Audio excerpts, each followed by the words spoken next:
Meditation when I was about 14.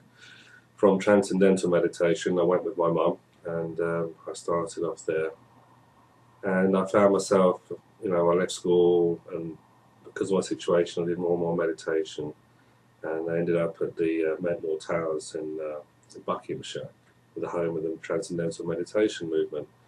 And for many years, I thought Maharishi Mahesh Yogi was my guru. I learned a huge amount there. I ended up meditating 3 hours twice a day, and I did the TM City program, which was a great benefit. And circumstances changed, and I ended up living in Brighton on the south coast of England, about 55 miles from London. Brighton's a famous town of creativity, music, art, and it's a very tolerant, open sort of town down here. And I've been here ever since. I can look out of my window and I'm out here, and I can see the sea. So I ended up here, and my desire was always meditation, yoga, and spiritual knowledge, and the guru. And as I say, Maharishi seemed to fit the bill, and I spent many years at the meditation centre here in Brighton. And then one day, Maharishi started talking more about food as a means to consciousness rather than consciousness itself. And that's when the doubts crept to my mind. Consciousness is consciousness. Everything's done through consciousness. Why bring in food? Food is an important thing, and there's different kinds of food, and some are better and some are worse for you and everything else. But consciousness is the prime mover. It's consciousness, unconsciousness. And as I say, the doubts are in my head. And one day, you know how it is if you live in a tourist town like Brighton. As a local, you tend to avoid the tourist places. It's just the way it is. And one day I heard from one of the meditation teachers that he said he'd seen this palmist on the seafront who had pictures of Maharishi Mahesh Yogi, and he was quite sort of outraged, I think was the expression. I didn't really think anything of it, but then I used to hear Pandit's name in my head, Punditt Maharaj, and I was just kind of going crazy, where is he? What's happening? And then one day, I walked along the seafront down by Brighton Pier, pretty much where I have my office now, actually. And there was this big sign that said Punditt Maharaj, Indian palmist and clairvoyant, the man who knows the unknown. And so I kind of sort of wanted to double take, really, and went in there. It was a tiny little booth. It was only about 4 feet wide at the most, I think, maybe 6 feet long. It's actually a corridor, really. And there was this Indian man sitting at his desk, and next to him was a very tall man. And I kind of I spoke to him things, and something just didn't feel quite right. So I decided not to have a reading and left. But still, in my head, his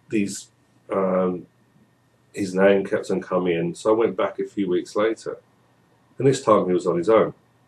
And he jumped up and said, "Oh, come in, I'll help you, and this, and you have a spirit problem." And that's that time in my life. Even though I'd seen spirits as a younger child, I stopped believing in spirits. I didn't believe in them, but he said I had, and he would help me fix it and things like this. And that's how it started. And I used to sort of see him pretty much every week. And I had a proper job in a kind of factory as a draftsman and things.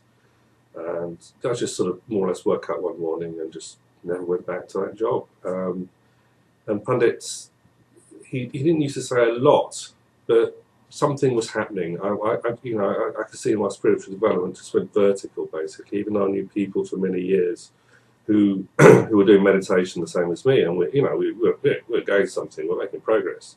But his kind of thing went just off the roof, and just my life is just transforming in so many ways.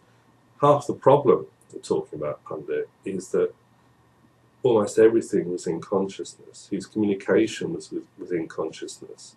There was very little verbal or discourse. There wasn't a narrative. There wasn't like Maharishi sort of talking out for hours and hours and hours on consciousness and yoga and all this kind of stuff.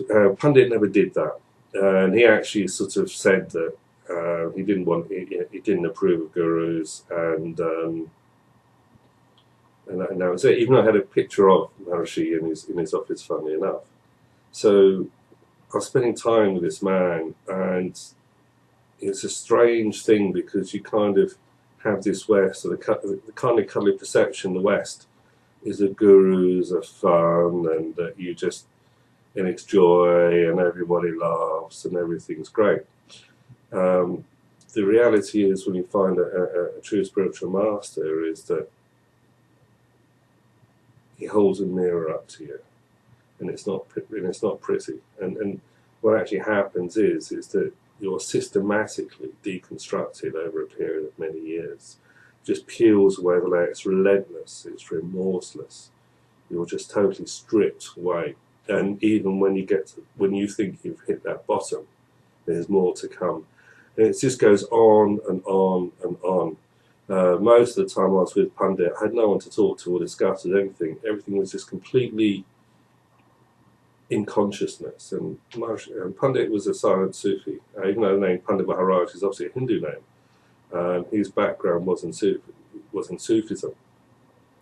And so I had to sort of, I was having these weird, incredible spiritual experiences, and they're just kind of like in your face, relentless, just every day something. It's like you can't begin to describe the power and the energy and the force of these things. And I had to kind of act as normal as possible when these things were going on. So I couldn't be going, oh my God, I just had this amazing cosmic blissful experience where I just kind of, and this, and you had to be kind of like, no, nothing was going on. Inside, it was just, I don't know, it's just like the head's above the water and it's sort of calm, but underneath it's sort of, the feet and arms, it's going like this just to keep just kind of traction, just keep going the way it is. So most of my time with Pandit, I did kind of keep a journal for about 6 months, something like that. But the number of experiences, transformations were happening so often on a daily basis that I basically gave up. And one day he said to me, I think you can be a Pandit. I was like, oh, fantastic, great. What's a Pandit? And then just said nothing.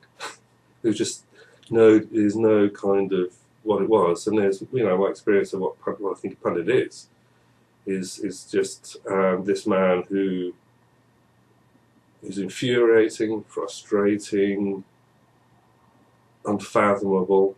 I never knew what mood he would be in. Sometimes he's in a good mood, sometimes in a bad mood.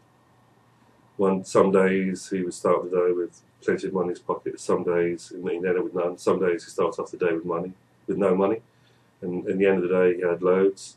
When I met him, I was vegetarian and teetotal, and I've been doing that for many, many years. And he started drinking as well.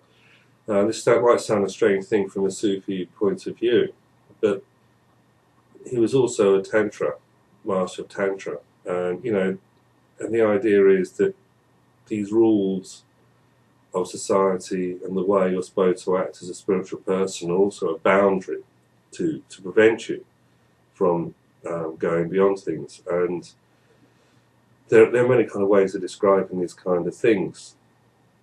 It's a non-linear way of living life, and it's a non-contextual reality. You can't, the normal rules or the context of how you can describe your life and who you are and what you're doing don't apply. So it's impossible for me to say really what was going on in my life. But I do remember one day I said to Pandit, because it was, the reality was that I never knew who he was for most of that time, even though I was supposed to be learning to do whatever he did. And you have to remember that I'm an Englishman. I'm not brought up in his society in India. I'm not born into this kind of tradition, a milieu where you kind of have this thing from birth and you just hear the stories and things. I'm a Westerner. I was born in London, lived in Essex. Yes, I did meditation and yoga and the TM study program. So Patanjali's Yoga Sutras, I was doing that as well. So and you kind of believe that, you know, your guru is going to come from the East, and you have to go to the East. You have to go to India, but you know, the classic thing is India or Tibet or China, Japan, or somewhere kind of in these sort of areas.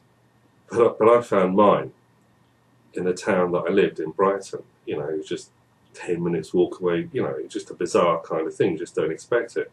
And looking back, I had a totally classic training, except it was done on Brighton seafront. Brighton sort of, you know, it's a creative artistic place. It's also known for its drugs and lack of morals, if you like, you know, and the sort of sex and drugs and rock and roll kind of thing. So I was sort of in this kind of really weird world where the spiritual problems were happening, spirits were attacking me, and I had to deal with them. And it was just a real kind of battle on a daily basis just to keep my head above water. I often likened it to being thrown into the deep end of a swimming pool when you can't swim, but then have your head held underwater for, you know, days, weeks, months. You know, kind of like, still like it, okay, straight down again, keep it there, carry on with life, and you're just drowning in all these kind of things. So you have extraordinary pains in the body that just don't go away when you're waking, dreaming, or sleeping. There's an alienation that goes with it as well. Can't communicate with normal people on these things. Can't communicate with anyone. I couldn't communicate with Pandit with what was going on because he wouldn't talk about it. And there's no one else. You're just left in this kind of your own crap, basically. You're just trying to swim out of. So I remember one day I said to Pandit, you know, I have to work this out myself, don't I? And he nodded and said, don't worry. If you've got a problem, I'll help you. And so the next morning it was like, because we had this sort of thing where I used to do this if I had a problem, you know, because sometimes, you know, with people, can we say things, so I sort of do this, you know. I remember one day he was ranting at me about me being prejudiced, you know, just full on in my face. He could really do that really well. And, you know, at some point, I don't know, I just in my head, I'm thinking, maybe I am. And I said, no, you're not. Went off. And there's one day he's having a real good go at me out of something. I mean, there's a regular kind of thing. You just, you know, he regularly just rants at me about whatever I'd done, whether it was true or not, didn't really matter. And you had to take it. You know, there's not much you can do about it. And I was feeling particularly bad that day. So he was just really giving me one of the worst tongue lashings I think I've ever had. And there are many of them. And I was just like, oh God, I was just feeling bad. So I did this sort of thing. I said, stop. You'll be right in a minute. And that was it. So that was a lesson for me. If, you know, if I didn't want to get so much abuse, then the best way out of it was to sort of do this, and things would just calm down. So he taught me a few mantras and things, and clearly they came from the Quran as well. So there's this whole sort of bizarre sort of thing going on where we just spend time together. I go see him at 10 o'clock in the morning, and 10 o'clock at night I'll be still with him in some form, and then I sort of go home, and then, you know, just collapse into bed. Weird stuff going on all the time. And then the next day I get out in the morning still feeling awful. Go and see him. I was desperate to see him. I was terrified as to what mood he'd be in and what would happen today, because I just never knew. And it is all about getting out of this whole kind of idea that this is how life is. And whatever your belief on spirituality, magic, spirits, the occult, philosophy, Hinduism, Vedantism, Islam, Sufism, everything was just totally just being thrown at you, and just see if you can really analyse and absorb these things. And all the time there was never a kind of discussion about these things. And the extraordinary thing was that he was, all through this time, I was also getting these experiences that had some kind of meaning and definition, and I used to have to go away and study it, because he said to me, all the pundits is in all the books, because there isn't a kind of book on pundits, you know, I've never seen one. And so you just have this sort of studying astrology. I learned tarot while I was doing all these kind of things, and they're just incredible experiences. The Goetia, which I write about on newtarot.com.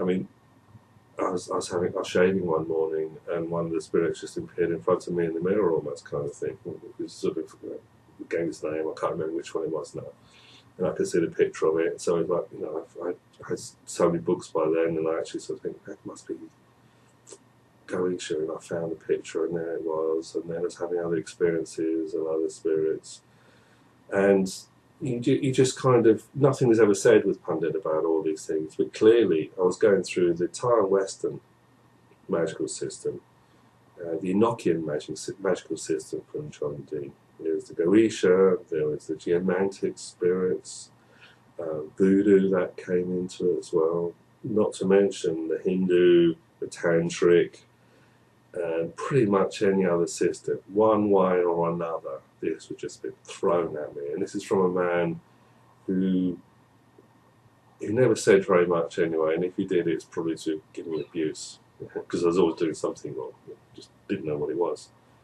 I once remember, after about 15 years of this, I just was walking down towards the seafront with him, and I just burst into tears. And he just looked at me and thought, fuck off, and just walked off. But well, that doesn't work either. So didn't bother with that one again. So there's just all this continuous. So this is the intensity of a master-student relationship that goes on, and during this time, I was meeting English people, one or two of them who had kind of abilities on these things as well. So I was just gradually kind of creating one or two friends who I learned to trust enough to let them in on some of the things that were going on in my life. I could never say 99% of the time, I could never say 1% of what was going on at any one time. You just couldn't. So I was just trying to find a way out, and I realised, you know, from the little that Pandit said, that his colleagues were a lot older than him, and he was in his 70s by then. His colleagues were even older, and it was just this realisation that I was expected to carry on his tradition, and it's a preparation for his death, actually, rather than for while he was alive.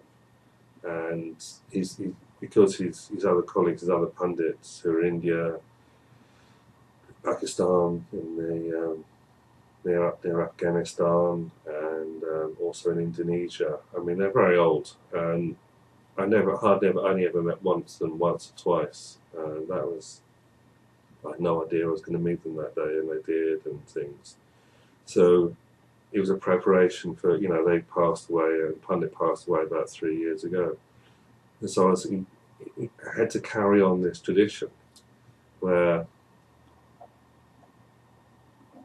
I've never met the people apart from Pandit, and he never said very much anyway. Because, you know, what happens is there's things like time bombs, or some people call them wedgies, where you're told something that doesn't mean anything. Then 10, 15 years ago, oh my God, that's what that was about. 2 or 3 years before he died, 5 years maybe, you know, the years blur, I had this realization. I thought, he has another student. I didn't know whether this student was a spirit or a human being, or where he was, or what he was doing, or anything. And I never said anything to Pandit about this. But in my mind, there was just this kind of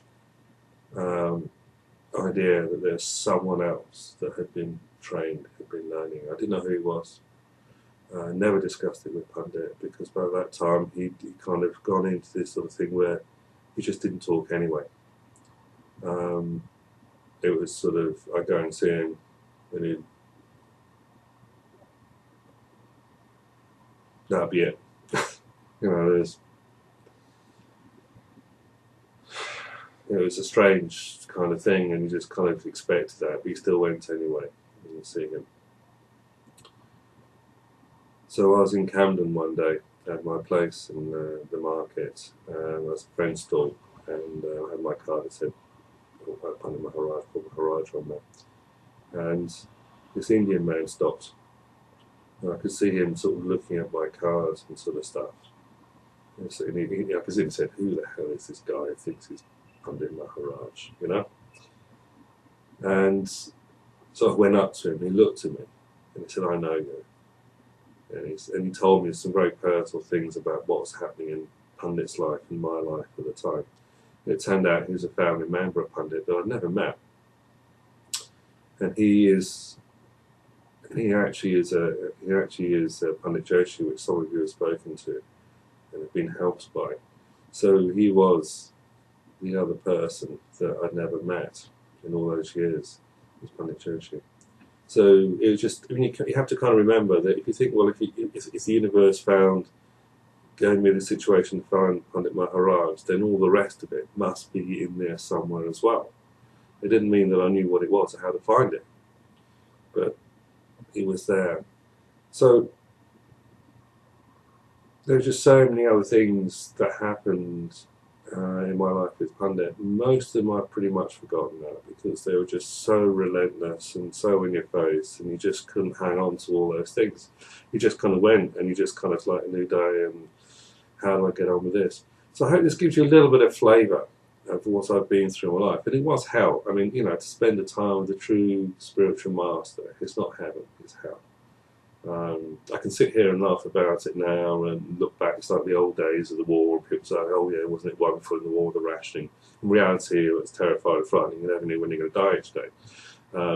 For me, it wouldn't have been a physical death; it was a spiritual death that happened every day. And it kind of, you know, character building is one euphemism you can use for all these sort of things. It creates an incredible kind of hardness in spiritual terms. Whatever kind of situation I have to deal with when I help people, you know, because the work of a pundit is to help people. You just kind of, you find situations on a daily basis that I've never found myself in before, and the situations that are similar to the old ones, the spiritual techniques that I learned and developed over the years don't work. So with each person and each situation I meet and help, it has to be done in a slightly different way, and I never know how that is until I actually start doing the spiritual work. And I work with Pandit Joshi, and I have some English friends as well who also help me on these things. So for all of us who are on this spiritual journey, doesn't matter how far you think you've moved or not moved, there's always more. And this is just what I love about this work, is that every day is different. I never know who I'm going to meet, what challenges I have to deal with, and how I'm going to overcome them. So life is a great journey. The spiritual journey never ends. It just goes on and on and on and on. And I just find it opens up for me further and further and further. And there's just no end to it. And I find myself now, after I'm 50 now, studying meditation, yoga, philosophy, spiritual traditions, magic, yoga, tantra, all these things. There's more now to learn and study and develop than I could have ever managed, and it just keeps on growing and growing and growing.